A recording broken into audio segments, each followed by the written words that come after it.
Soumia Yousfi, je suis directrice de deux CADA, le CADA du Grand Dax et le CADA des Grands Lacs. Un CADA, c'est un centre d'accueil pour demandeurs d'asile qui a plusieurs missions. Et la première, c'est d'accueillir et d'héberger les personnes demandeuses d'asile, c'est-à-dire qui demandent la protection à la France. Notre deuxième mission, c'est l'accompagnement juridique à la demande d'asile, l'accompagnement administratif, médical et social par le biais des travailleurs sociaux, l'accompagnement à la scolarité et l'apprentissage du français et accompagner les demandeurs d'asile à l'insertion emploi et l'insertion logement s'ils ont une réponse positive.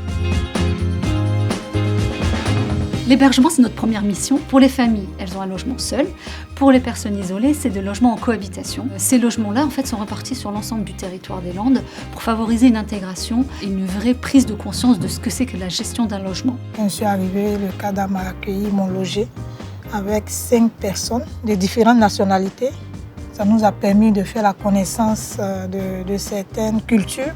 On essaie de s'entraider et tout. C'est pas facile de vivre en colocation, mais ça nous a permis de se connaître et de s'apprécier.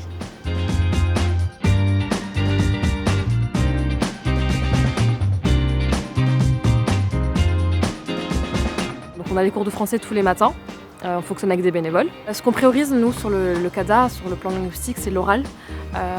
On demande déjà, on part de leurs besoins, les tâches quotidiennes, la vie de tous les jours, la routine, comment je prends un billet à la gare qui est la plus proche, comment je communique, comment je me présente, un rendez-vous chez le docteur.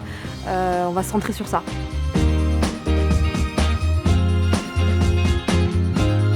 On expérimente depuis plusieurs années la pair-aidance.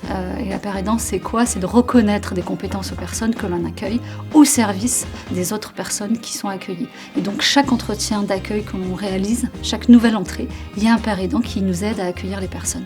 Pour que les gens puissent se projeter, parfois ils ont besoin d'avoir des références, des gens qui leur ressemblent, dans lesquels ils vont transférer une image et se dire si lui s'en est sorti, moi je peux m'en sortir. Donc voilà, c'est un échange de compétences qui a un impact aussi bien sur le plan psychologique, social, professionnel. Aujourd'hui, notre projet qu'on aimerait pouvoir voir se concrétiser, c'est le projet Révèle-toi. Et c'est un projet qui va réunir dans un tiers-lieu, dans une maison, plusieurs compétences, plusieurs activités, notamment des ateliers savoir-habiter, comment gérer son logement, des ateliers socio-esthétiques, des ateliers couture, des ateliers slam et poésie, des ateliers culinaires pour pouvoir continuer à transmettre, à garder ce savoir qu'ont chacune des personnes sur le plan culinaire et de pouvoir le transmettre. Cette maison Révèle-toi va être une maison ouverte à la population locale. On a une distribution solidaire tous les jeudis matins, en fait, qui est née suite à la période du confinement. Donc on a fait un partenariat avec les Restaurants du Cœur pour nous mettre à disposition des denrées alimentaires et que ces denrées alimentaires soient redistribuées par les résidents. On est extrêmement ouvert sur l'extérieur, sur l'implantation locale et nos résidents sont quasiment tous bénévoles dans des structures associatives pour pouvoir faciliter une intégration future. L'insertion, je dirais, elle passe aussi avant tout par la création de liens sociaux et après par la formation professionnelle ou un premier emploi.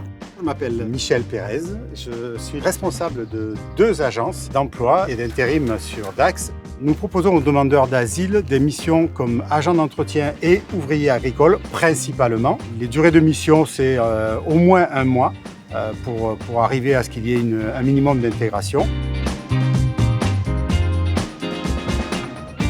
Ce sont des personnes qui ont envie de travailler, ont envie de s'intégrer, ont envie de faciliter la vie de ceux qui sont autour d'eux.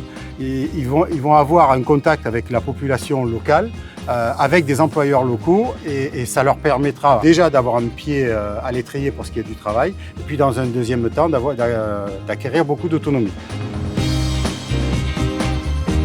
Le CADA nous a permis de pouvoir travailler et les matins se réveiller et venir au travail, c'est une joie, quoi.